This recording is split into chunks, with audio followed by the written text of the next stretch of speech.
Alright, so we're going to mount this Samsung sound bar on the wall directly below this TV that's been mounted on the wall. Now the Samsung manual recommends you allow at least 2 inches below the bottom of the TV. And so again, here's the sound bar. It's 36 inches in length. Now this is a 50-inch LCD TV. It's a little bit older television.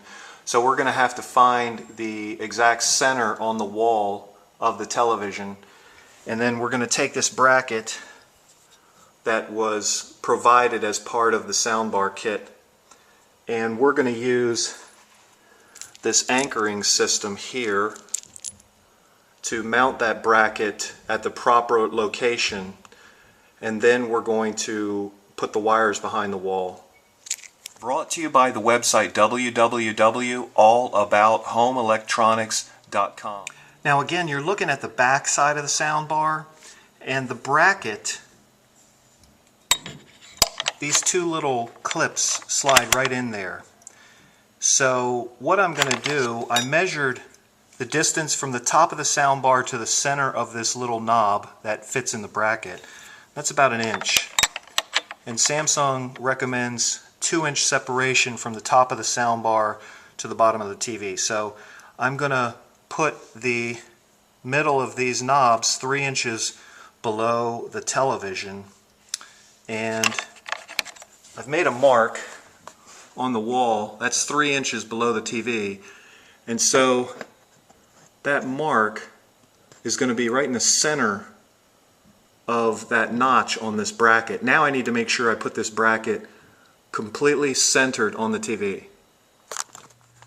Alright, so what I've done is I measured the width of the TV, I divided it by half, and I found that the halfway point shows up almost right in the middle of the second S in this logo. So I'm going to take a level and I'm going to line it up, and I'm going to make sure it's level, and I'm going to transfer that center point onto the sheetrock. Okay, so I drew my lines for my bracket. I have the horizontal center line, and then I have the center point for the bracket, and there's a marking on the bracket that shows you the center point. And what I've done is I've taken a finish nail to make sure that when I put my anchor system in, it goes in where I want it to go. Although in this bracket it doesn't matter too much because you have some leeway to level it, but it's how I like to do things. Okay, so after my finish nail, then I use the screw to make the hole a little bit larger, because next I'm going to put these drywall anchors in to make it a really sturdy installation. I want to make sure that these go in at the exact spot. Okay, so I'm beginning to put these anchors in. This one's in. It's all the way in exactly where I want it. And let's finish this one off. Perfect. Okay, so the bracket's almost complete. I still have it loose. I used a washer on the screw to make sure we get a good tight fit. I'm going to take my level. I'm going to level it and then secure it down. Okay, so I did a test fitting of the speaker bar, made sure it was level and centered, and it was.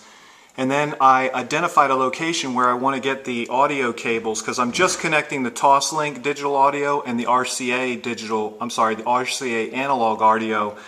And I used a bit to drill this hole in the same cavity as my other wiring. And I used a bit called a unibit. That's what it looks like right there. It drills a nice clean hole. I'm going to pull 2 wires, a digital toslink. The other end looks like this. Actually, both ends look like this. I used electrical tape and I protected this other end with the electrical tape. And then the RCA, which is a little more rugged cable, I also secured it lower so that we pull 1 cable at a time. And then I take the tape, fold it back on itself, and when I want to remove the tape, it's easy to remove.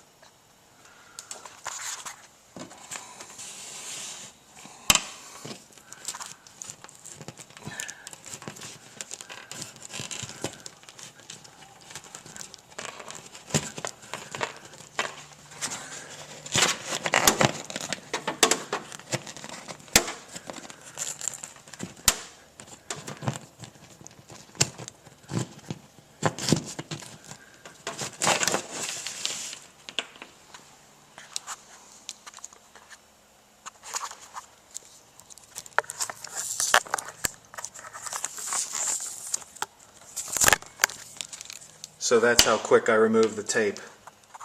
Brought to you by the website www.allabouthomeenelectronics.com.